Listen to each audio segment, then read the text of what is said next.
Good morning, good afternoon, good evening, whatever time of day you may be experiencing it in whatever part of the world you may be in. This is Dr. Don with another daily light point. I've been really thinking about many things, right? We've been talking about this multi-generational work dynamic and the challenges that many business leaders experience in navigating the complexities of a multi-generational workforce. Let me change my view, make sure you can see me clearly as I'm outside. And in that examination, I want to pivot slightly, but still make it pretty relevant. As I'm engaging with multi-generational leaders, especially leaders of a legacy generation like baby boomer and Gen X, for example. And many ascribe their limitations as it relates to connecting with the younger generation to what they were not taught or what they had not historically experienced, thus justifying their current behaviors as a means to an end.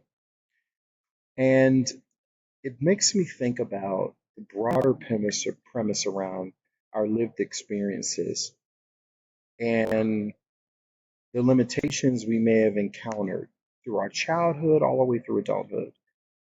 And is it fair to then use that as rationalization for why you cannot or should not change your behavior today? And the answer is simple: no. The reality is we may not have always had the greatest examples of how to live, how to lead, but that's not justification for not doing our best to explore new ways of going about our leadership, about our approach when we engage and interact with other people, about our examination and our interest and desire to want to connect, especially with this new generation of leaders and followers in business. Oftentimes, the lack of experiencing what we desired becomes the greatest lessons of what to do. Think back to your earliest moments from childhood all the way through adulthood. Think about the people in your lives. Maybe it was your parents. Maybe it was other leaders in your life. Think about what you did not receive. Think about what you yearned for.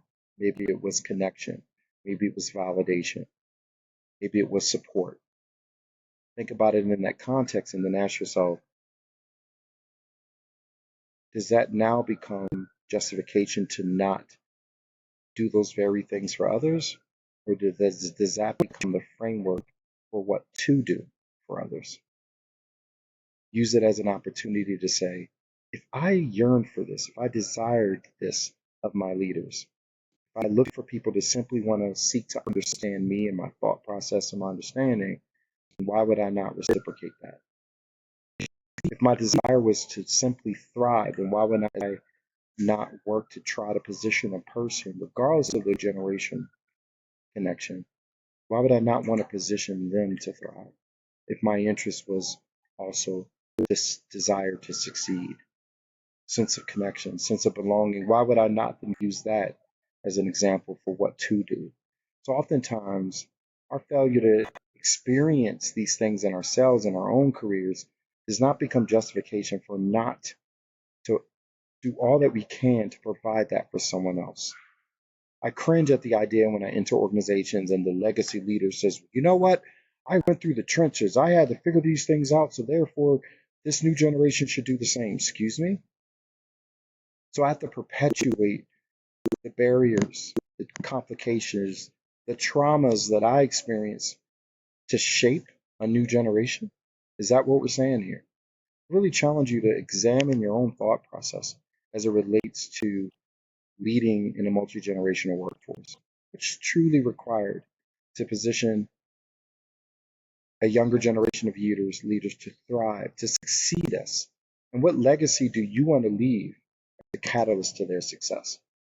With that being said, thanks for tuning into our daily light point. We're leaders, we'll talk, we'll time.